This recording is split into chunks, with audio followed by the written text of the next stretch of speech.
सो अगर आप एग्ज़ाम के लिए सब कुछ पढ़ रहे हो, फिर भी नंबर नहीं आ रहे, तो आपकी गलती मेहनत में नहीं है, स्ट्रैटेजी में है। तो आज मैं आपको बताऊँगा वो चैप्टर जो एग्ज़ामिनर खुद बार-बार पूछता है और जिनके पीवाईक्यू कर लिए तो 100 प्लस आकर रहेंगे।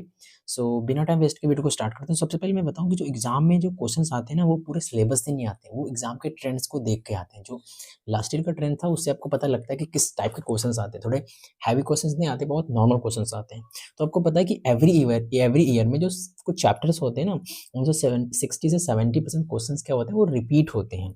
हर साल यही काम होता है और जितने सालों से रिपीट स्टार्ट हो रहा मतलब यही चलता आ रहा है। मतलब 60 से 70% जो क्वेश्चंस होते हैं वो रिपीट होते हैं। हालाँकि आपको दिखते इसलिए नहीं है क्योंकि आपको पेपर नहीं मिलता, वरना आप प्रिडिक्ट कर पाएँ।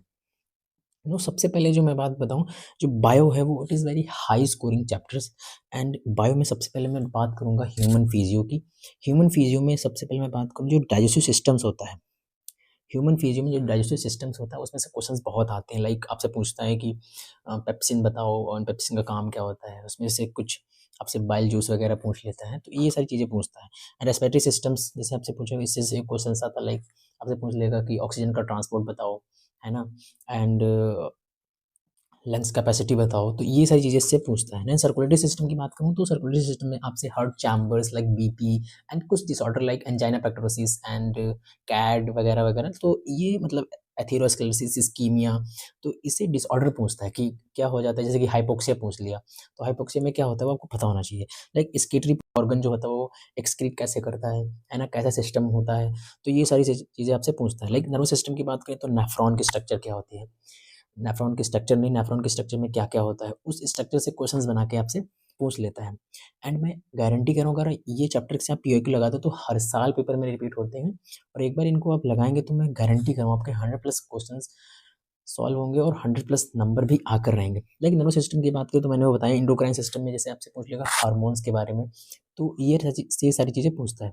इसमें ह्यूमन फिजियो में और एक चीज़ बताऊँ, जैसे कि हार्मोन्स होते हैं वो बहुत इंपॉर्टेंट है। लाइक डिसऑर्डर की मैं बात करूँ, इट इज़ वेरी इंपॉर्टेंट क्योंकि ये देख के जाना है। लाइक रेगुलेशंस थोड़े बहुत कर लेने, रेगुलेशन से भी कभी-कभी क्वेश्चंस आता है। एंड दूसरा जो यूनिट्स है like cell cycle and cell division, cell structure and mitosis and meiosis, ये मैंने वो चैप्टर बता रहा हूँ जो मैंने लास्ट ईयर के जितने भी, देखो पेपर तो मिलता नहीं है ना, तो मैंने रिसर्च करके ये सारे क्वेश्चन चैप्टर आपको बताएं जिससे क्वेश्चंस आता है। Like cell cycle and cell division की बात करें तो सेल स्ट्रक्चर जो होता है उसमें से क्वेश्चंस बहुत आते हैं। लाइक आपसे कोई भी सेल स्ट्रक्चर से क्वेश्चन, लाइक लाइसोसोम से पूछ लिया, लाइक माइटोकॉन्ड्रिया से पूछ लिया, है ना? माइटोकॉन्ड्रिया सबका फेवरेट होता है, तो उसी से क्वेश्चंस कभी-कभी आ जाता है। एंड माइटोसिस एंड मियोसिस में क्या-क्या होता है ना? तो ये सारी चीज़ें पूछ सकता है। लाइक सेल ऑर्गेनेल की बात करें तो उससे फंक्शंस वगैरह पूछता है, कभी-कभी सेल ऑर्गेनेल से फंक्शन क्या होते हैं। कोई भी लाइक गोल्गी बॉडी दे दिया तो उससे फंक्शन आपसे पूछ सकता है।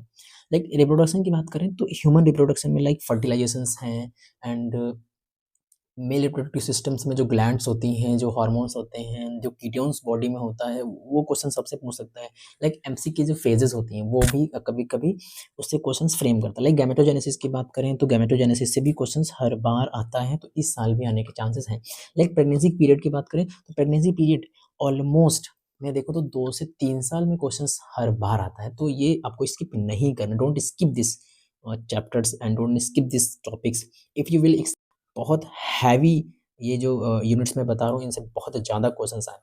लाइक जेनेटिक्स की बात करूँ तो मेंडल्स के नियम्स, जैसे मेंडल्स के लॉज होते हैं ना, उनसे क्वेश्चंस कभी-कभी आता है।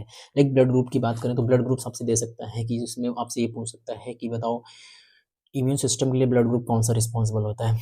तो ये सारी चीज़ें आपसे पूछता है। डीएनए एंड आरएनए के बारे में पूछ सकता है कि इसमें कौन से कंपोजिशंस होते हैं एंड किसको रिप्लेस करने पर क्या हो जाता है, तो ये सारी चीज़ें आपको पता है। कुछ डिसऑर्डर हैं जैसे जेनेटिक्स में बहुत सारे डिसऑर्डर हैं, फेनिलकेटोन्यूरिया एंड ऐसे डिसऑर्डर हैं, इनसे भी क्वेश्चंस पूछता है।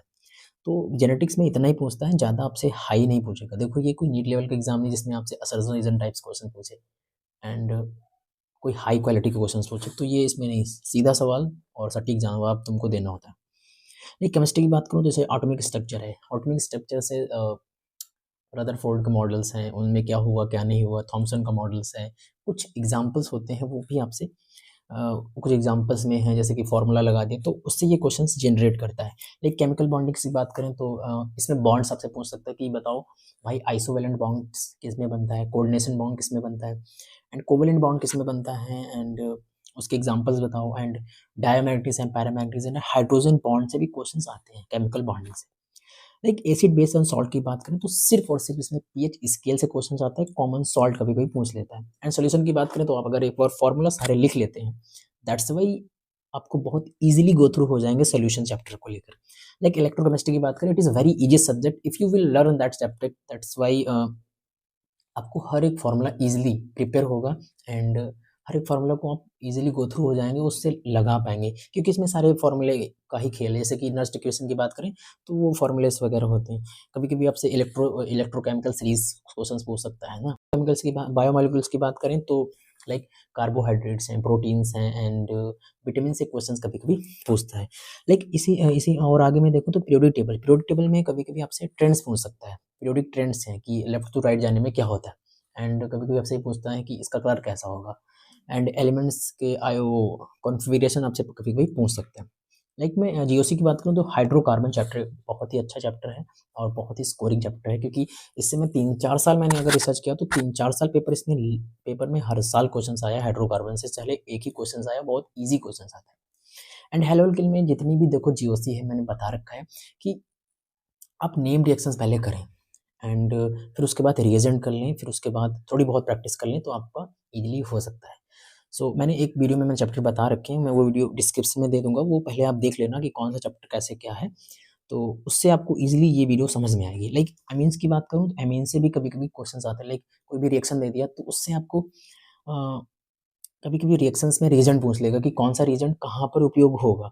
लाइक इसमें मैं सीधी बात करूँ तो फ़ॉर्मूला प्लस कॉन्सेप्ट क्लियरिटी ज़रूरी है, तभी जाके आप केमिस्ट्री में अच्छा स्कोर कर सकते हैं। लाइक फिज़िक्स की बात करें तो मोस्ट ईज़ी सब्जेक्ट है, लेकिन बहुत लोगों ने इसको फ़ोबियाटिक बना रखा है कि फिज़िक्स बहुत टफ़ है, ये है, वो है।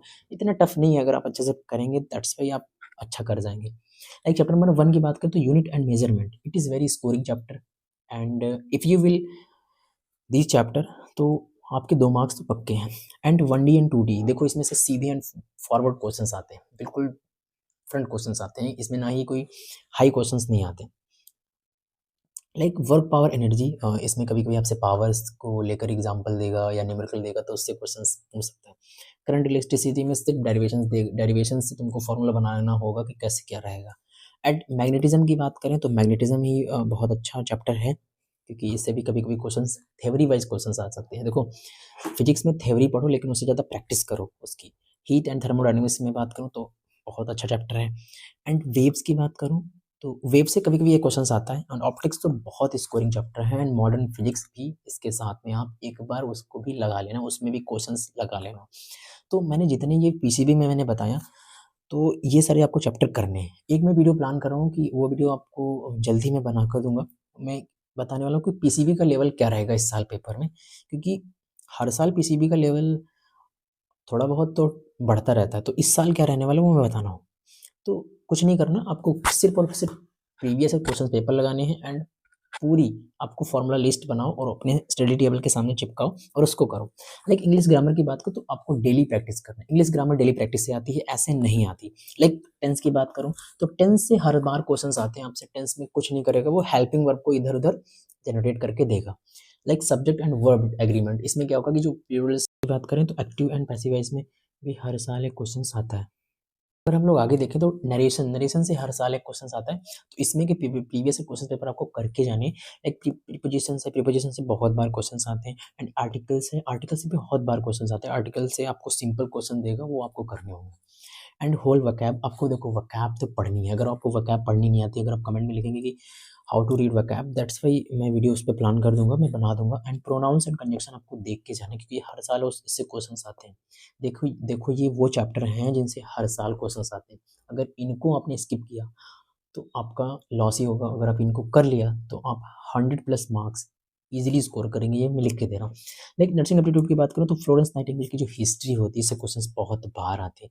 लाइक बेसिक हेल्थ केयर की बात करें तो बेसिक हेल्थ केयर में हर बार क्वेश्चंस आते हैं एंड एक क्वेश्चंस नहीं, लगभग बहुत बार क्वेश्चन। लाइक बेसिक हेल्थ में सबसे पहले आपसे पूछेगा कि प्राइमरी हेल्थ केयर में कौन से नर्स काम करती हैं, है ना? तो ऐसे क्वेश्चंस आते हैं एंड इम्यूनाइज़ेशन जैसे कि कोविड-19 से क्वेश्चंस आते हैं, फर्स्ट एड से क्वेश्चंस आते हैं एंड नेशनल प्रोग्राम्स, ये तो आपको करके ही जाना है, जितने मैंने चैप्टर बताए आपको 6। एनी हाउ डिज़ीज़ से क्वेश्चंस आते हैं, वायरल डिज़ीज़ है, कम्युनिकेबल है, नॉन कम्युनिकेबल डिज़ीज़ है। तो डिजीज़ से हर बार क्वेश्चन पूछ सकता है, जैसे कि रूबेला में आपसे पूछ लेगा कि बताओ इसका एजेंट कौन-सा होता है? आपसे पूछ लेगा कि बताओ कोविड-19 में कौन-सा टेस्ट कराया जाता है? आपसे पूछ लेगा कि बताओ विडाल टेस्ट किसके लिए रिस्पॉन्सिबल होता है? किस डिसऑर्डर के लिए रिस्पॉन्सिबल होता है? तो ऐसे आपसे क्वेश्चन पूछ सकता है। देखो बहुत ईज़ी क्वेश्चन्स आते हैं, ज़्यादा कोई हाई-फाई क्वेश्चन्स नहीं आते, मैं पहले ही बोल रहा हूँ। लाइक मैं अब आगे मैं बात करूँ, जो फाइनल बात है, देखो सिंपल है, फ़ॉर्मूला याद रखो, चैप्टर पढ़ो, उसका कॉन्सेप्ट अच्छा रखो एंड उसके बाद प्रीवियस ईयर क्वेश्चंस फोकस करो एंड उसके बाद एक बार अगर उसका रिवीजन कर लेंगे और हर संडे रिवीजन करते रहेंगे, तो ये सारी चीज़ें आपको याद हो जाएँगी जल्दी। एंड देखो अब वो टाइम नहीं है कि आप सारा चीज़ें पढ़ते रहें। अगर आप फ्रेशर हैं तो अच्छा करें, लेकिन अगर आप ड्रॉपर हैं, तो आप सब कुछ पढ़ते रहें। क्योंकि जब आप ड्रॉपर रहेंगे ना, तो आपके पास कम टाइम होगा। लोग पहले मैं बात करूँ तो पहले सिर्फ़ और सिर्फ़ सेलेक्टेड चैप्टर पढ़ो। ये मैं स्ट्रैटेजी दे रहा हूँ आपको 100 प्लस लाने की। लाइक सिर्फ़ उसके बाद आप प्रीवियस ईयर क्वेश्चन सिर्फ़ लास्ट 5 टू 10 इयर्स के आप एक बार लगा लो। पीसीबी के मिल रहे हैं भाई, पीसीबी के लगाओ। इंग्लिश के मिल रहे हैं भाई, इंग्लिश के लगाओ। बाकी मैं ऐसे जितने मैंने चैप्टर बताए हों, उन पे ही मैं प्रीवियस ईयर क्वेश्चन पेपर की जो वीडियो मैं बनाऊँगा एमसीक्यू सीरीज़, मैं उन्हीं पे बनाऊँगा। सो चैनल को सब्सक्राइब करके रख लेना, क्योंकि ये चैनल कहीं गुम ना हो जाए इसीलिए। क्योंकि मैं वो जो क्वेश्चन दूँगा ना, आपको प्रीमियम लेवल के क्वेश्चन होंगे। मैं वही लिख के दे रहा हूँ कि आपको यूट्यूब की हिस्ट्री में किसी ने कराया होगा नर्सिंग एडटेक में। ये मैं पहले बताऊँगा। सो वीक टॉपिक पर काम करो, क्योंकि वीक टॉपिक अगर आपका अच्छा रहेगा तब आप अच्छे से उसको कर पाएँगे। क्या कभी-कभी ऐसा होता है ना कि मैंने प्रीवियस क्वेश्चन पेपर वाले चैप्टर तो बता दिए, तो कहीं-कहीं ऐसा होता है कि वो चैप्टर ही आपका वीक है, तो उस पे आपको काम करना पड़ेगा। एवरी 7 डेज़ रिवीज़न करो, क्योंकि हर दिन रिवीज़न करोगे तब जाके आप चीज़ों को कंसाइज़ करके, समराइज़ करके मेमोराइज़ कर पाएँगे, है ना? रिवीज़न आपके लिए बहुत ज़रूरी है। ये सारी चीज़ें आपको फ़ॉलो करते रहना, क्योंकि ये जो मैंने बताया चैप्टर आपको, ये कम एनी हाउ आपको करके ही जाने हैं, क्योंकि ये चैप्टर आपने कर लिए तो ये मैं बिल्कुल बोल रहा हूँ कि आप 100 प्लस क्वेश्चंस सही करके आएँगे, ये मैं लिख के दे रहा हूँ। लेकिन हाँ, बिल्कुल स्क्रैच से पढ़ना है, इसमें आपको लापरवाही नहीं करनी है। अगर इसमें भी आपने लापरवाही की, तो इस साल भी आप तैयारी से अलग हट जाएँगे और इस साल भी अपना ड्रॉप ईयर लेकर ही मानेंगे, अगर आपने जिद बना लिया। तो यार थोड़ा पढ़ाई पे थोड़ा ध्यान दो। सो ये सारी चीज़ें थी स्ट्रैटेजी, हर एक सीरियस एस्पिरेंट को पता होनी चाहिए और हर ये बच्चे तक पहुँचनी चाहिए जो ये जूझ रहा है कि मेरे को ऐसा क्या मिल जाए जो मैं कर लूँ। ये वीडियो उसको बताएगी कि क्या करना है, क्या नहीं। सो मेहनत करो, लेकिन सही डायरेक्शन में करो। मैं आपके साथ हूँ सिलेक्शन तक। सो मिलते हैं नेक्स्ट वीडियो में, तब तक के लिए बाय। जय हिंद।